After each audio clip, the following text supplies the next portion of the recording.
Ladies and gentlemen, Alan Holt, Vice Chairman of the United States Holocaust Memorial Museum.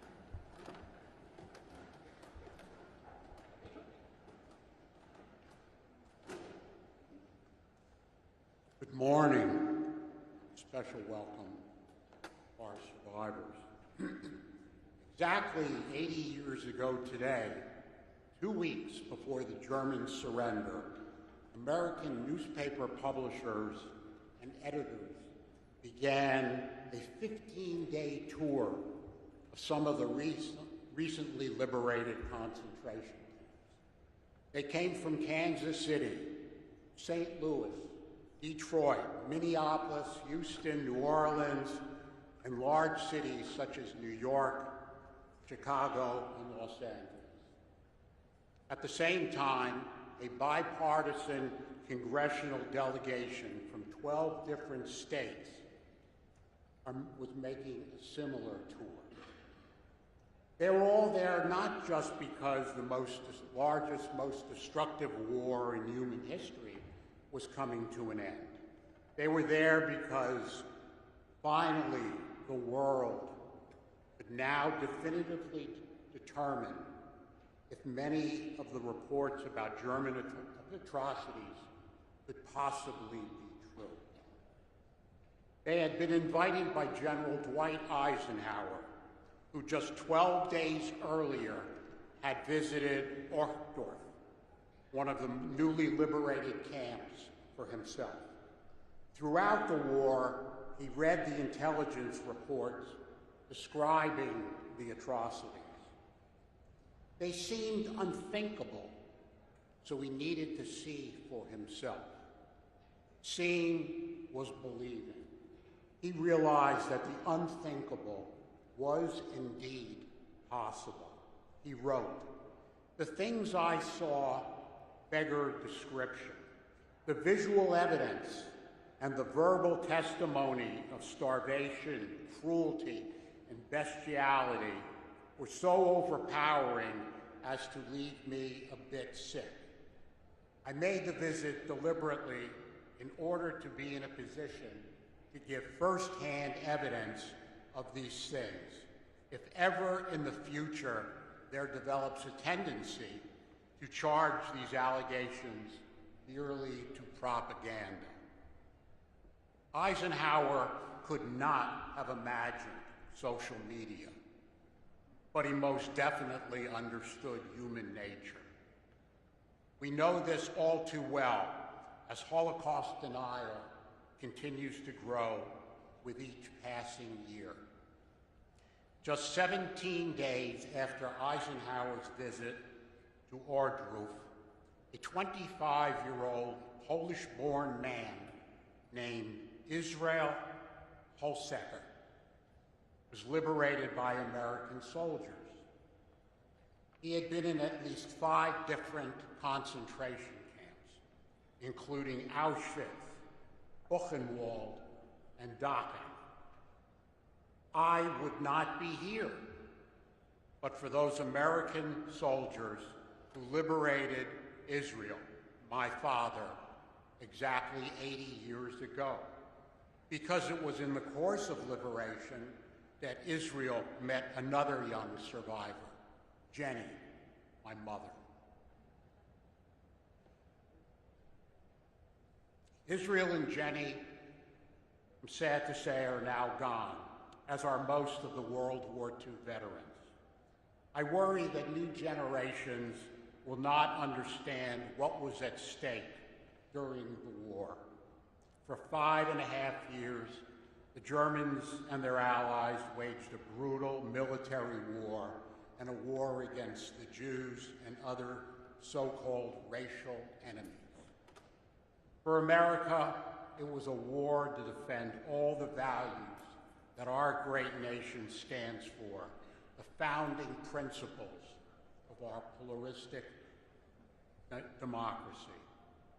Eisenhower invited those journalists and congressmen to see the liberated camps because he knew one lesson of the war must be that the unthinkable would always be possible. and he also knew that with time, this vital lesson easily forgotten.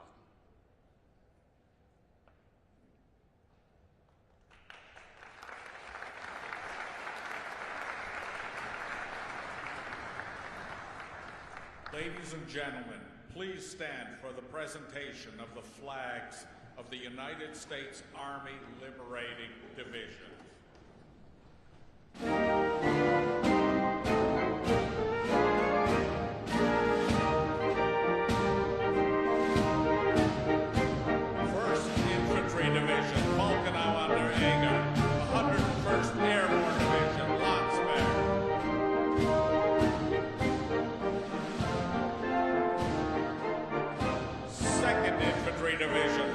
Schönefeld and Sperrgau, 82nd Airborne Division, Verbeling,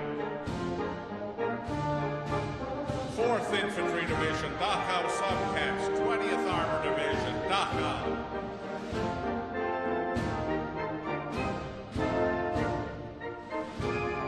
8th Infantry Division, Verbeling, 14th Armored Division, Dachau Subcamps,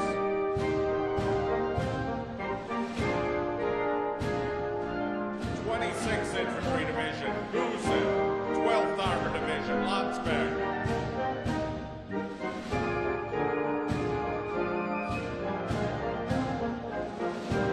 29th Infantry Division, Dinslagen, 11th Armored Division, Gusen and Mauthausen. 30th Infantry Division, Weverlingen, 10th Armored Division, Landsberg.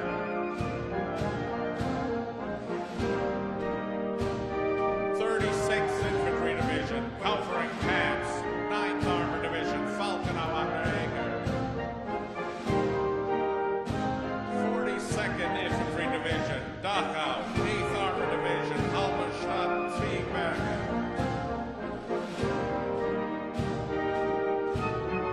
45th Infantry Division, Dachau, 6th Armored Division, Buchenwald.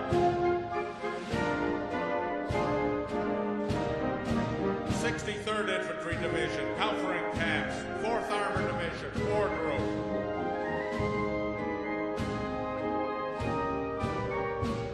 65th Infantry Division, Flossenburg Subcamp, 3rd Armored Division, Dora Mittelbau.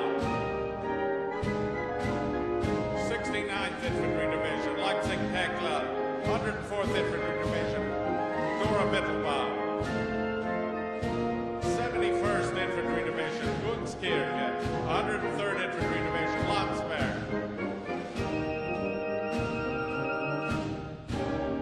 80th Infantry Division, Buchenwald and Ebensee, 99th Infantry Division, Dachau Subcamps.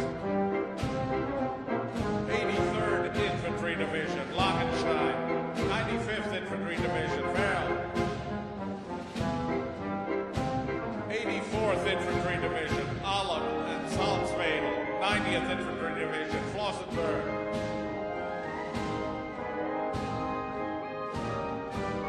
86th Infantry Division, Attendorn, 89th Infantry Division, Ohrdruf.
'Ladies and gentlemen, please remain standing for the presentation of the national colors and the national anthem.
seated.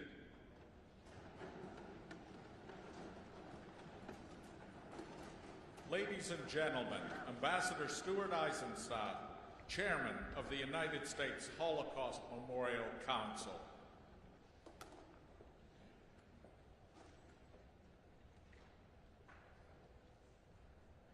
Survivors, this past January, along with our director, Sarah Bloomfield, I had the distinct honor of leading our Holocaust Museum delegation to the Auschwitz-Birkenau to commemorate the 80th anniversary of its liberation. High-level delegations from 54 countries, including presidents, prime ministers, ambassadors, and royalty, which included King Charles of the UK, gathered to remember the victims and to honor the survivors, to hear remarks from my dear friend, survivor Marian Tursky, and several others. It was particularly moving, occurring against a backdrop of unprecedented Holocaust denial and rising anti-Semitism since the October 7th attack on Israel. It was also painful knowing that there are only 1,000 Auschwitz survivors left. Thankfully, 3 of them volunteer at our museum. These Auschwitz survivors were part of the last large Jewish community to be killed, the Hungarian Jews. It was the spring of 1944, and it was clear to all that the end of the war was just a matter of time. Nevertheless, the Nazi regime relentlessly continued their war against the Jews, diverting resources necessary to fight the Allied forces in World War II, just to murder more and more and more Jews. After Germany occupied Hungary, 437,000 Jews were deported to Auschwitz in only 56 days. While these deportations continued day after day, our soldiers were landing at Normandy, and the Soviets were poised to liberate the Majdanek concentration camp in occupied Poland. And yet the Germans never paused for even a moment. By the time of D-Day, January 6, 1944, the vast majority of the 6 million Jews and millions of others had already been exterminated.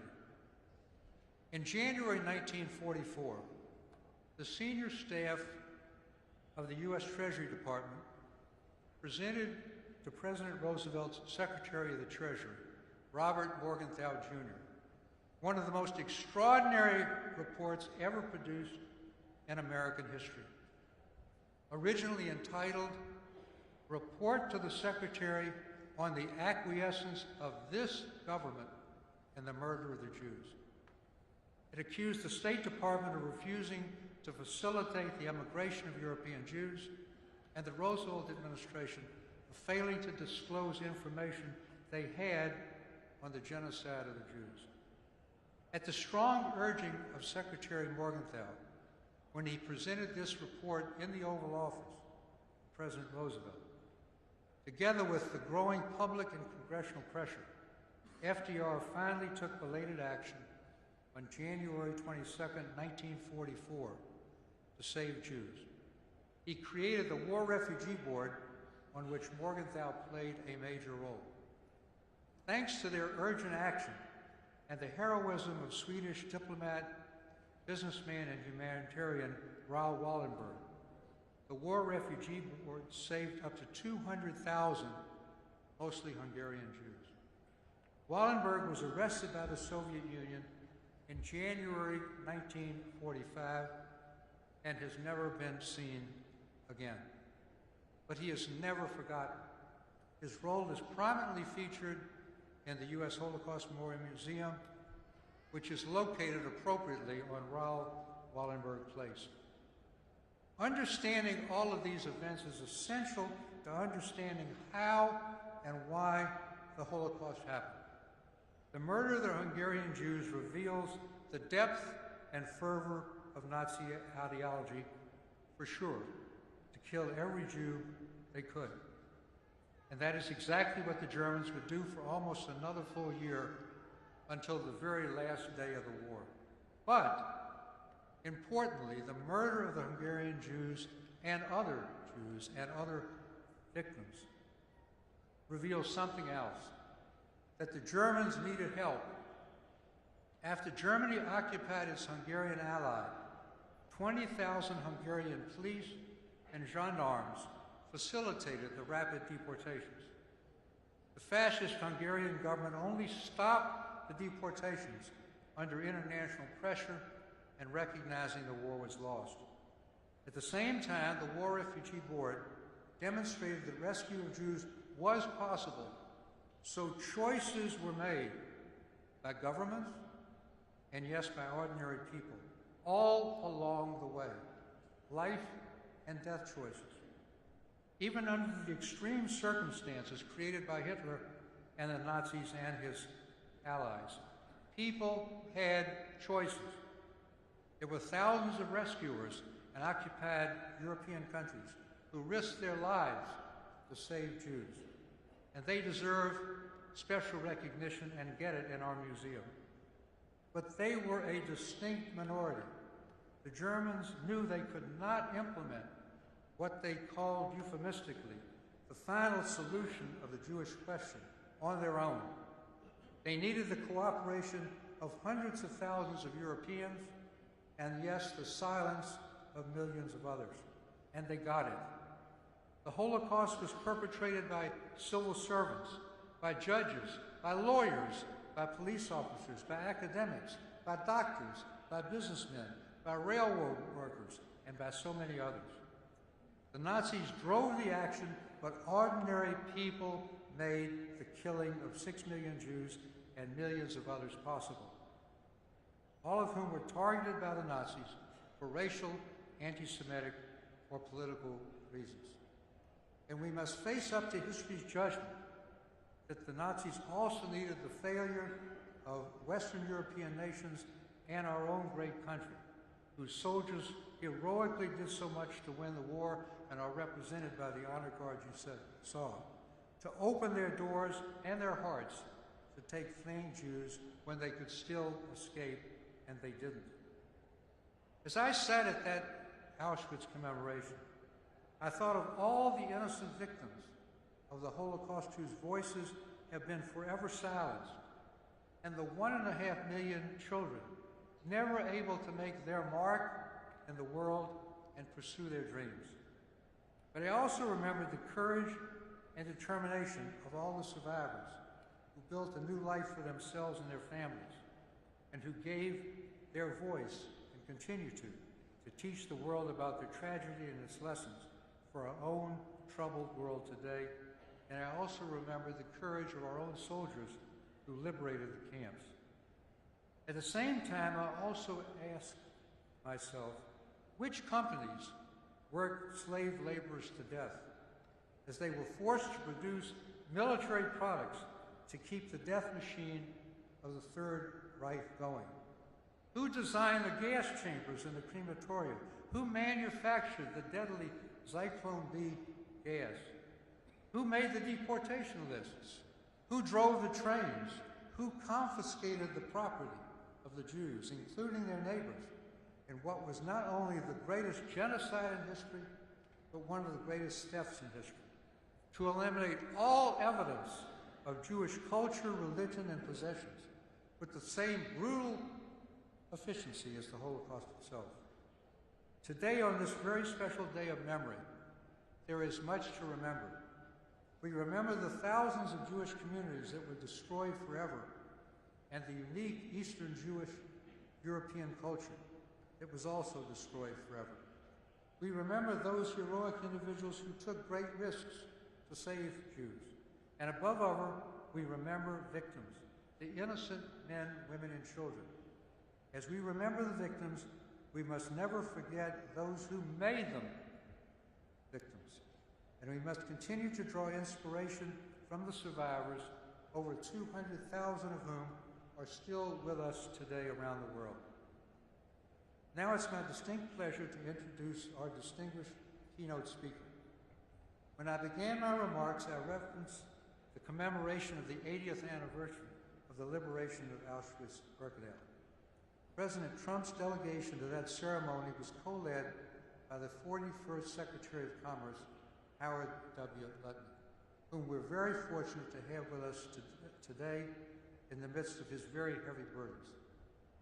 Secretary Lutnick is also known for his singular humanitarian work in the aftermath of the 9/11 terrorist attacks that supported the families of those who were killed in his company in the World Trade Center, including his own brother, and victims of other disasters.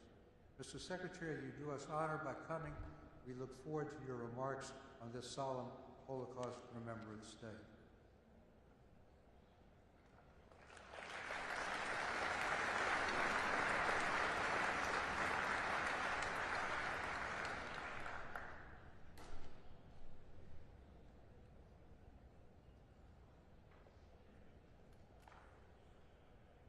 Thank you. Thank you, first, to the survivors who honor me with their presence and honor all of us. We deeply appreciate you being here today. Thank you to the Holocaust Museum for inviting me and for putting together this morning's program. It's an honor. It's an extraordinary privilege also to be in the Capitol, building that stands not only as the seat of our government, but it stands for freedom, it stands for justice, and it stands for the enduring strength of the American people. It is the flags behind me, all those infantry divisions and all those armored divisions that ended the massacre of 6 million Jews. It is the core strength of America that freed us. And I think while we stand here today, I think we should remember with the flags behind me how vital and important America is and our armed forces are. Today we gather to mourn the loss of 6 million innocent people. We gather to remember the horrors that these people lived through. But we gather not just to remember what happened, but also to make sure, of course, that it shall never happen again. So this, as was just mentioned, this past January, I traveled with my friend Steve Witkoff, and we led the American delegation to Auschwitz. And we marked the 80th anniversary of the camp's liberation. There are no books, no photographs, no documentaries that can enter your soul the way physically being in Auschwitz pierces inside of you. Stand beside gas chambers that were designed to kill people. Stand behind ovens that were designed to kill people. And you see the fabric of these people's lives strewn in an exhibition to just remind you of how horrible the events were. Over 1.1 million people, 1.1 million people were murdered there. Children, mothers, grandparents, teachers, human beings. And they were all targeted, as we all know, simply for being Jewish. And there you could feel the horror of it all. I met survivors there. I heard their stories. I saw the tattoos inked on their arms. They survived, and they reminded me of the scale of the hate that can and must be overcome. The Holocaust was a failure of humanity. But as we all know, no matter how hard we try, that kind of hatred continues to exist, just in many, many other forms.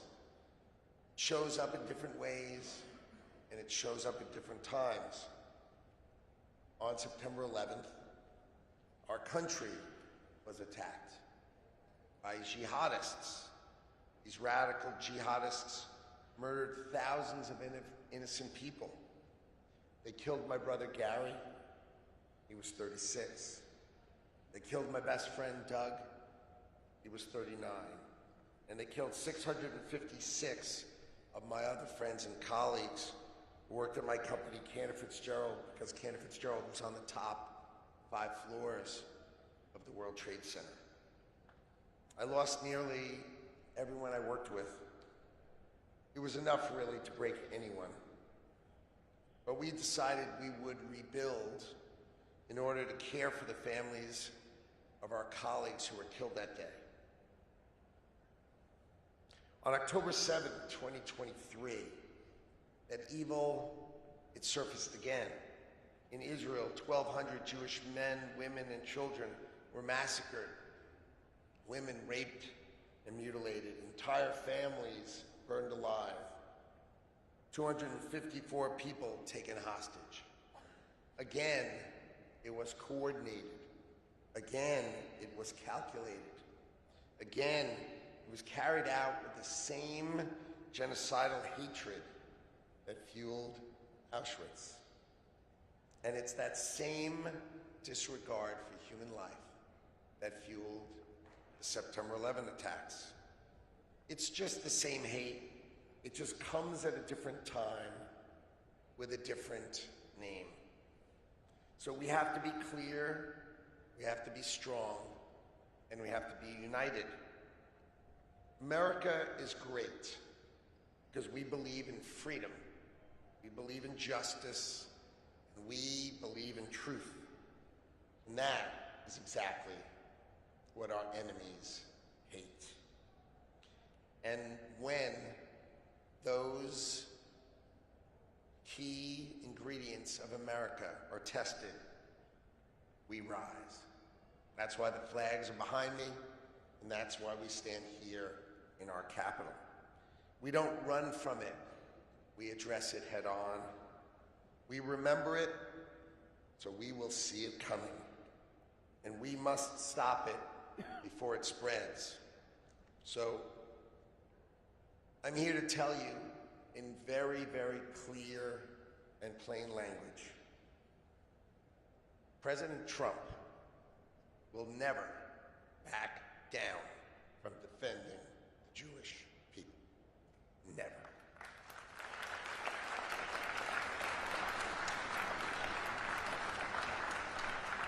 And President Trump stands shoulder to shoulder with the people and the state of Israel.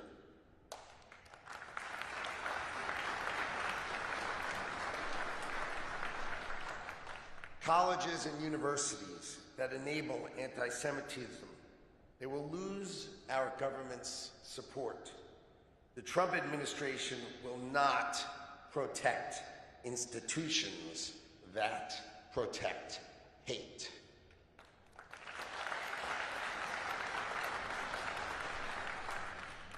This administration's promise is real.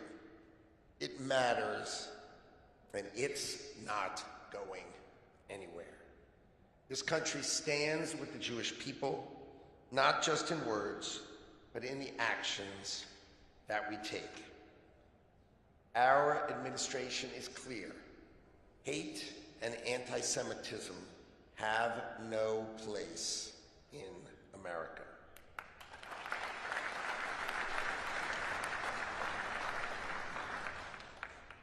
We are all honored to be standing beside our incredible survivors who are with us today. Thank you for honoring us. We remember the Holocaust and its horrors together. And we stand together with the Trump administration. All of us stand against hate, and we stand against anti-Semitism. Thank you for honoring me today by having me here.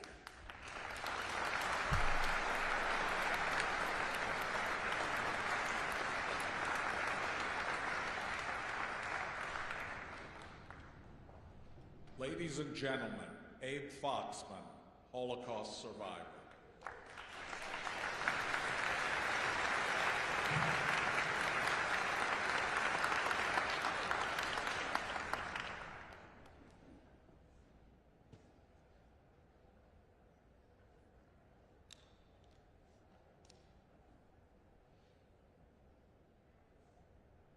Tayere, liebe Sherisapleta, my dear fellow survivors, we are here again today to bear witness.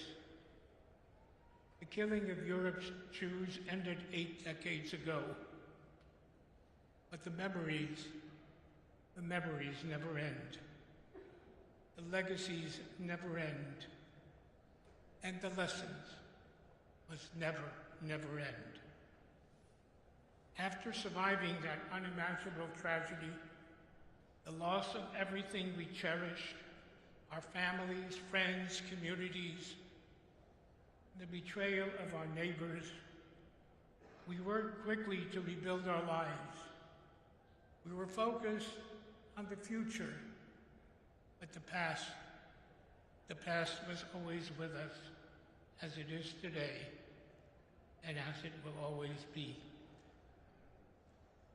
Over the years, it has been deeply gratifying to see Holocaust survivors build an international memory movement. It has been gratifying to see the creation of many Holocaust institutions across the country. And it was gratifying that our nation made an extraordinary commitment by creating a federal Holocaust museum near the National Mall, that adjacent to the museums that present the history of this great nation and celebrate human achievement. Next to them, there would stand a powerful counterpoint, reminding the world of the dark side of human achievement. And an advanced, educated country with a democratic constitution like Germany would launch a world war, one of whose main goals would be to eradicate European Jewry. Now, here we are in a new century, approaching the eventual end of the eyewitness generation. And while I remain gratified by all that has been accomplished, I wonder if the lessons of the Holocaust have been learned. And I'm deeply worried about the future. I sense I may be speaking for many survivors. We look around us and what do we see? Rampant anti-Semitism on college campuses in the cities worldwide in the aftermath of that horrific terror attack on our cherished Jewish state Israel. We see social media algorithms that promote extreme views, conspiracy theories, and online conspiracy theories are just one click away from anti-Semitism. And anti-Semitism not so different from the conspiracy theories that permeated Europe for centuries, long before Hitler was born, and helped make the killings of 2/3 of our people possible. As we look around us, we also see forms of anti-Semitism that seemed unthinkable. Holocaust denial, distortion, trivialization, exploitation, and even glorification. We look around and see here in America anti-Semitism on both far left and far right. The 20th century history of Nazism and communism should be an alarm bell as just to how dangerous this is.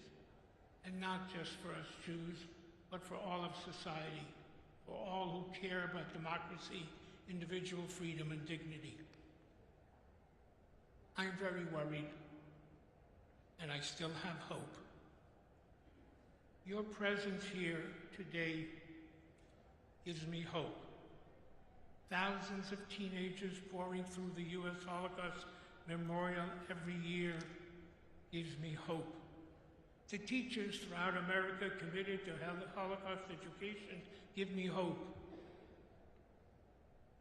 And the fact that I am here gives me hope, because I am here only because of one Polish woman who made a choice to save a Jewish child. Her name was Bronislava Kurpi. She was my nanny. Bronislava Korpi, to whom I owe my life. There were others like her, but sadly, far too few. The Holocaust teaches us many lessons about the fragility of democracy, the dangers of anti-Semitism. But it also teaches us that choice is always possible, that silence is a choice, and choices always, always have consequences. Individuals have more power than they think. We survivors hope that more people will use that power to confront anti-Semitism and all forms of hatred. That is our hope and our challenge to all of you on this very special day, and on every day. May we all choose wisely. We live in very chaotic times where our values, our history, our democracy are being tested. As a survivor, I'm horrified at the explosion of anti-Semitism, global and in the U.S.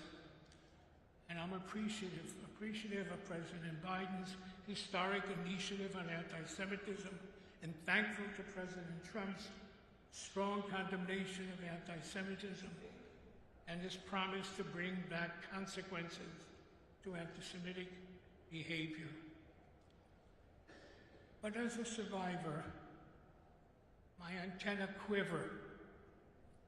My antenna quiver when I see books being banned, when I see people being abducted in the streets, when I see government trying to dictate what universities should teach and whom they should teach. As a survivor who came to this country as an immigrant, I'm troubled when I hear immigrants and immigration being demonized.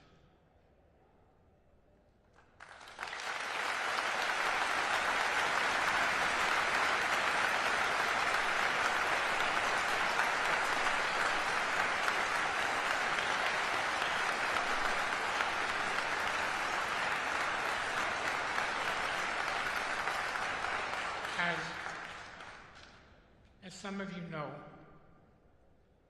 I was born in the wrong time, in the wrong place, for a Jewish child. Nazi-occupied Poland in 1940 was not the best place to be born. And yet I managed to survive by the intercession of one special person's kindness, courage, compassion, decency, and most likely several miracles to survive. As I grew older, I tried to understand what it meant that I had survived. And the first set of questions were very serious existential questions of why. Why did the Shoah, the Holocaust, happen to the Jewish people? Why did over 1.5 million Jewish children perish? Why was the world silent, and why didn't the Almighty intervene? To these universal questions of why were added very personal questions. Why me? Why me and not the other little boys and girls, the Shleimelach, the Chanalach, the Saralach, the Moishalach? Why not them? Why me? In that struggle to understand, two facts became very clear. One is that the world knew. The world knew. There was no CNN, there was no Fox, there were no satellite feeds, there was no internet, no 24/7 news, yet the world knew. Those in positions of power to make decisions to stop what was happening knew. They knew every day how many Jews were being killed in Lodz, in Baranovich, in Minsk, in Bialystok. They knew. And for years previously, they knew what was happening. Ken Burns, in his PBS series, America and the Holocaust, told the world how much America knew and how little it did. So the first lesson for us is to know about anti-Semitism, about bigotry, to know about hatred, to know who it is that threatens our democracy and our freedom. It's extremely important that we know, but knowing is not enough. The second thing that became clear is that wherever, whenever, however good people said no, wherever good people stood up and said no, no to hate, Jews lived, gays lived, Roma lived.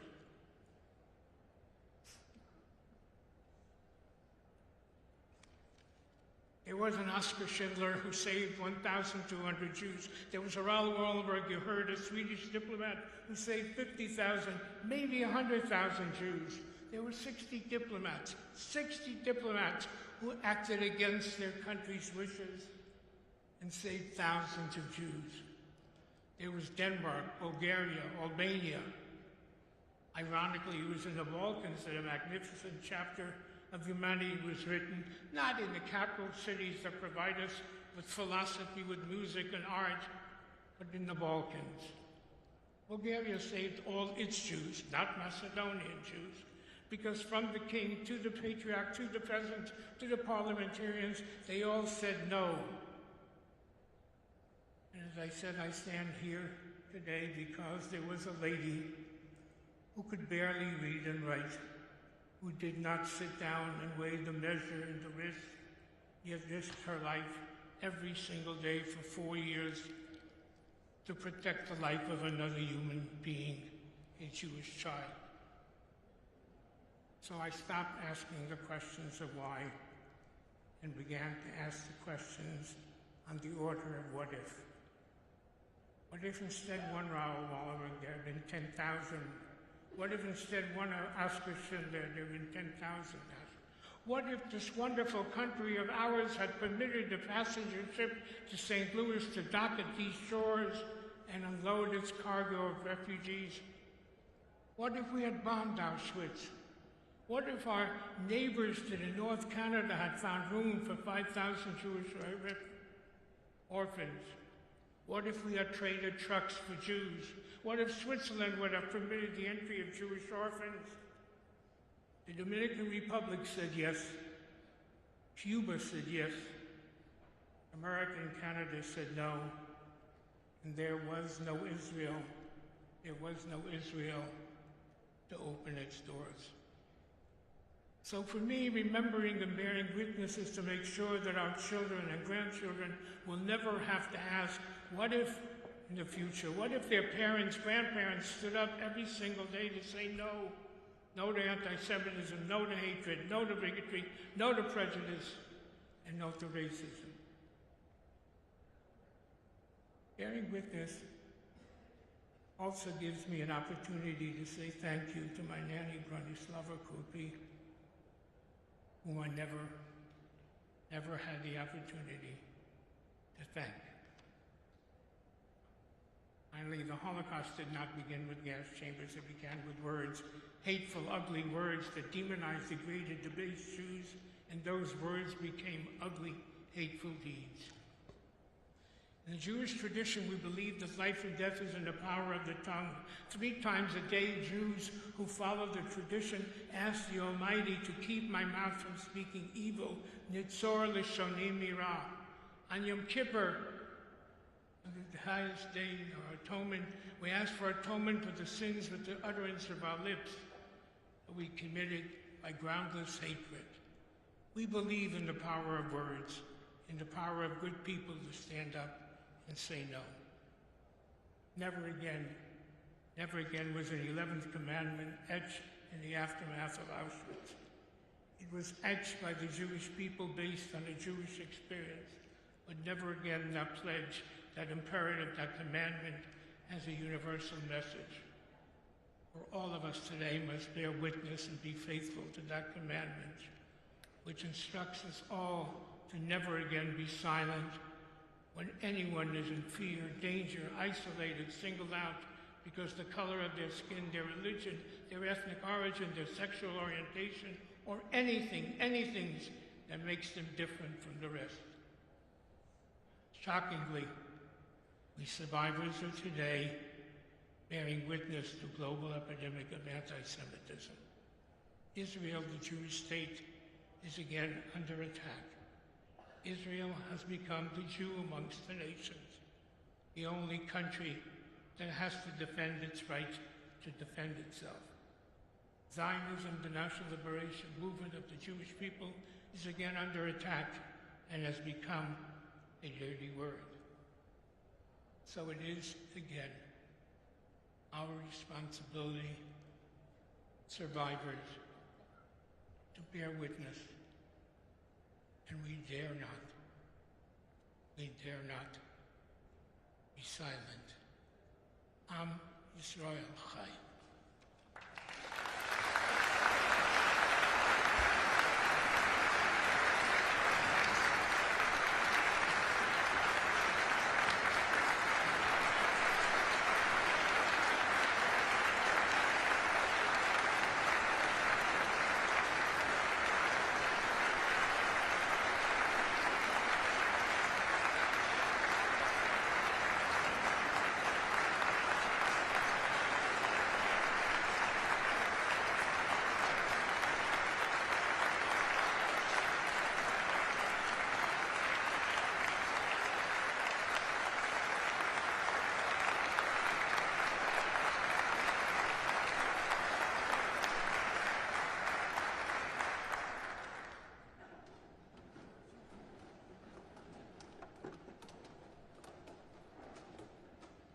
These United States Army officers are participants in a museum leadership program that has included over 800 U.S. military service members. Through examination of the Holocaust, they gain insight into their own professional and individual responsibilities.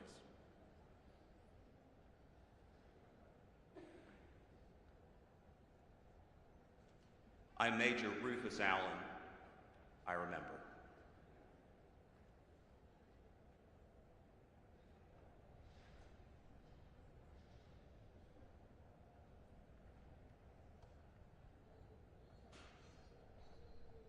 I am Major Keaton Troy. I remember.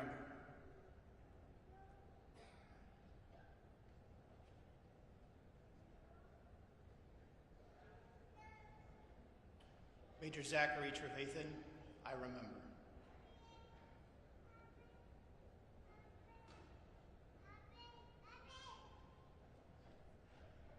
I am Major Danielle Haynes.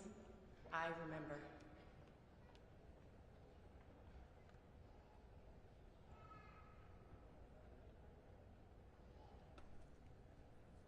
I am Major Alexander Manavi, and I remember.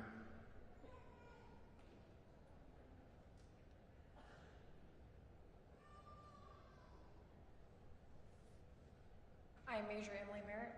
I remember.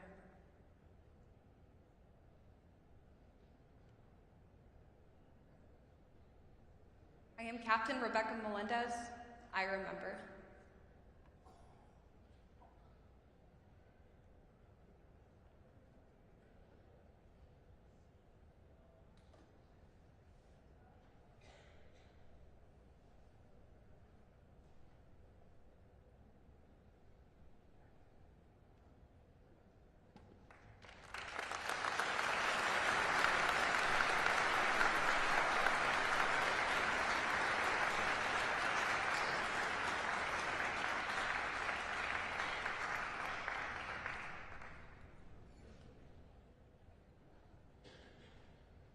Ladies and gentlemen, we are honored to have more than 30 Holocaust survivors with us today. And now, some will share memorial reflections. My name is Louise Lawrence Israels. Due to bravery, resourcefulness, and sheer luck, I survived with my parents, brother, and dear friend. We hid in an attic for over 2 years. The image I hold depicts 2 of my relatives enjoying a wonderful day at the beach. Looking at this is bittersweet. I'm grateful to have this photo, but I'm very saddened that I never got the chance to meet them. That opportunity was ripped away from me when the Nazis occupied my country, the Netherlands, and began deporting its Jews. Both of them were deported to Auschwitz in 1944 and murdered. I honor and remember my great-aunt Gesine Wilhelmina Gompertz-Polak and Eddie Barend Gompertz, my cousin.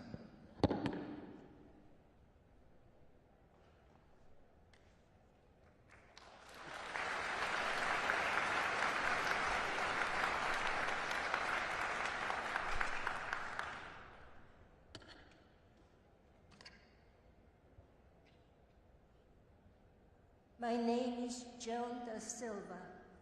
Pictured here relaxing on the rolling hills of Poland are my mother, my two aunts, and my grandmother. Only my mother survived the Holocaust. My Aunt Lola disappeared shortly after the Germans occupied my hometown of Przemyśl, Poland.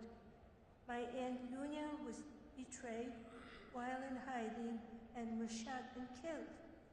Even though my family got false IDs for protection, my grandmother refused to leave the ghetto and was later murdered. This image fills me with a mixture of rage and grief. I never had a chance to get to know them, or myself for that matter. At age 5 and a half, I had to pretend I was someone else in order to survive. Everything was taken away from me before I had a chance to get my bearings in this world, and I still feel the effect today. I remember my grandmother, Rosa Adolf, and my aunts, Lola and Lunia Adolf.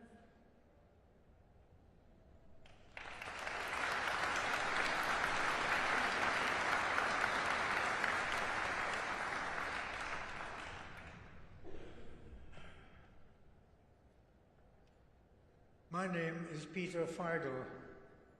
Although I was born in Germany, I spent most of the war years in France, trying to stay one step ahead of the Nazis. On August 26, 1942, while I was away at a Quaker summer camp, my parents were arrested. I began writing a diary dedicated to them the very next day. I hope to tell them about my life during their absence when we were finally reunited. Here you see a page from my diary with photos of my parents. The reunion I so desperately longed for never happened. My parents were deported to Auschwitz, where they were murdered. Had it not been for the help of strangers, I might have suffered the same fate.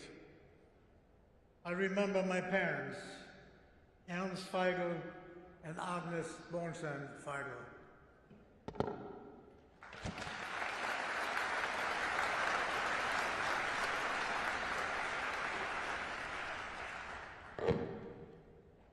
My name is Robert Teitel. My father, whose portrait you see here, was questioned by the Gestapo in 1935 while traveling from the Netherlands to Wuppertal, Germany, to show support for workers who were arrested for protesting Nazi policies. Although he was released without incident, his record made him a target. Just before the German authorities began deporting Jews from the Netherlands in the summer of 1942, my father was arrested, sent to the Mauthausen concentration camp. He was executed the day after he arrived. Fearing for my safety, my mother placed me in hiding with strangers in Amsterdam. I was just 1 year old. I do not have any memories of my father, and it hurts, but I am grateful to have this portrait of him. Today and every day, I honor the memory of my father, Abraham Manu Teitel.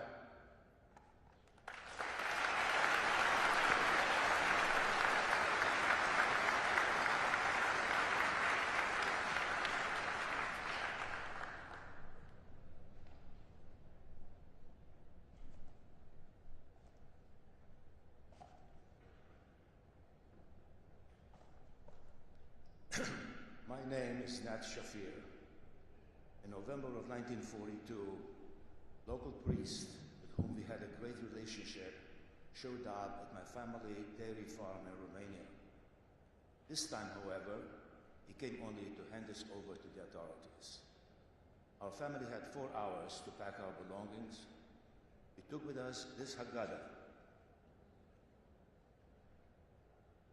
We used every Passover. My father and I later hid it with other Jewish ritual items in a bombed-out building the day before he was deported to a forced labor camp, leaving me to care for my mother and 2 of my sisters. I was 7 years old at the time. Fortunately, my father survived and we recovered these family treasures. It is especially meaningful to stand before you today and lead the mourners' Kaddish, as today is also my father's yahrzeit. I will be reciting the Kaddish for him and for 6 million Jews who were murdered during the Holocaust, including 32 members of my extended family. I invite you to please stand and join me reciting the mourners' Kaddish.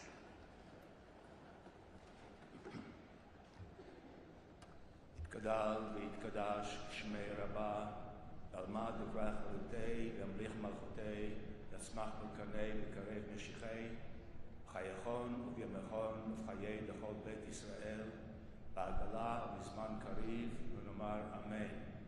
יהי שלום רבה מן שמיה, חיים טובים עלינו ועל כל ישראל, ואמרו אמן.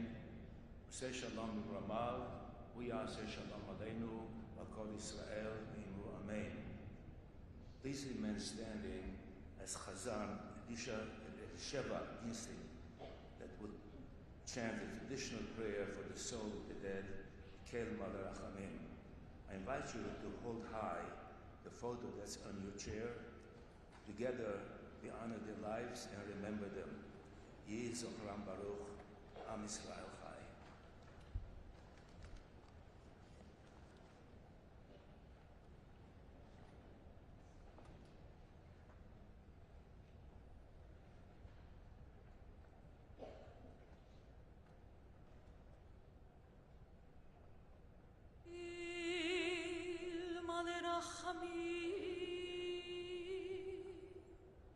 שוכם במרומי המצי מנוחה נכונה על כנפי השכינה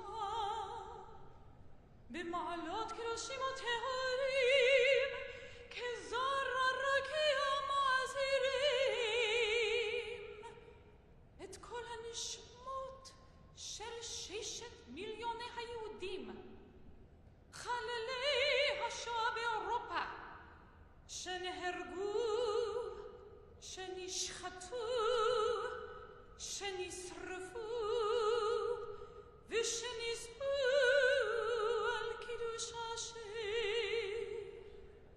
בידי המרצחים הגרמנים ועוזריהם משאר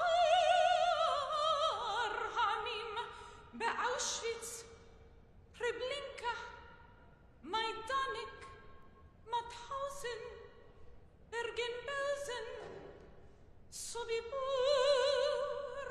ובשאר מחנות ההשמדה שהלכו לעולמם ובעבור שכל הקהל מתפלל לעילוי נשמותיהם.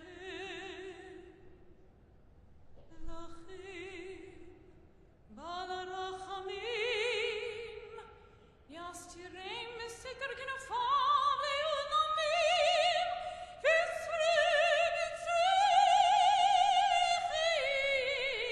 וצריכים את נשמותיהם אדוני ונחלתם בגן עדן תהא מנוחתם ויעמדו לגורלם לקץ הימים ונאמר אמן.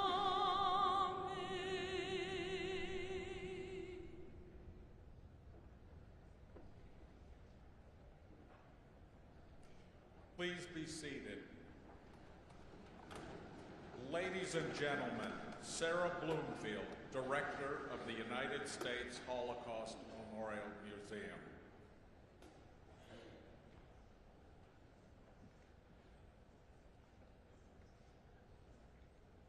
With Holocaust denial and anti-Semitism flourishing around us, the wisdom of our survivors is more important than ever. Here is Primo Levi. He said, "We must be listened to. Above and beyond our personal experience, we have collectively witnessed a fundamental, unexpected event. Fundamental precisely because unexpected, not foreseen by anyone.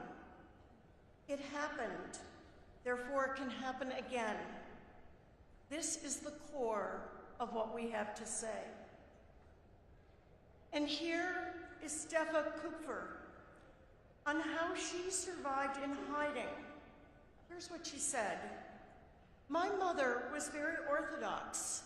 Mrs. Orlewska was deeply religious and respected my mother's religion.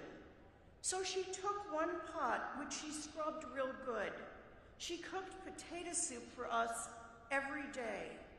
My mother didn't have any unkosher food for the duration of the hiding. And my mother would say, 'Take a little money when you go to Mass and give it to the poor.' And Mrs. Orlewska would say, 'There are no poorer people than you. Your children have no fresh air. You have no light. You have no freedom. Nobody is poorer than you.' She wouldn't take a penny, never. She did it out of the goodness of her heart. And after liberation, she says, 'Please, don't stay in touch with me. Don't ever come back. I don't want my neighbors to see you. I am afraid for the safety of my life. My people will not forgive me for saving a Jewish life.'" Like her neighbors, Mrs. Orlewska was exposed to the anti-Semitism that was rampant across Europe for centuries. So why did she choose to not let that disease infect her? And why did she choose to do more than that? To risk her life to save Steffa and her mother? What made Mrs. Orlewska and the other helpers different? They were from every country, every religious background, and every political persuasion. Why were they not influenced by the hatred, propaganda, peer pressure, and greed all around them? The warning of Primo Levi, the gratitude of Steffa, and the actions of Mrs. Orlewska stand for all time, reminding us of what happened and what can happen, and asking each of us this fundamental question: now that you know, what will you do?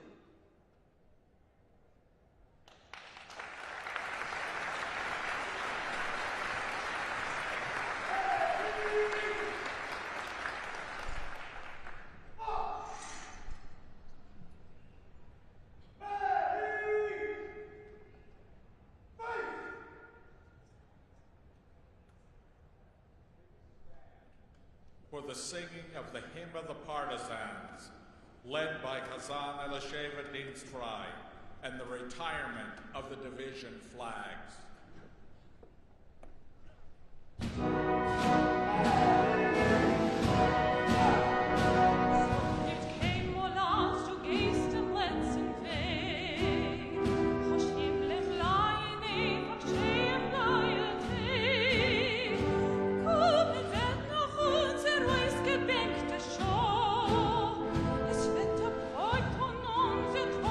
Seine da,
gentlemen, this concludes our program.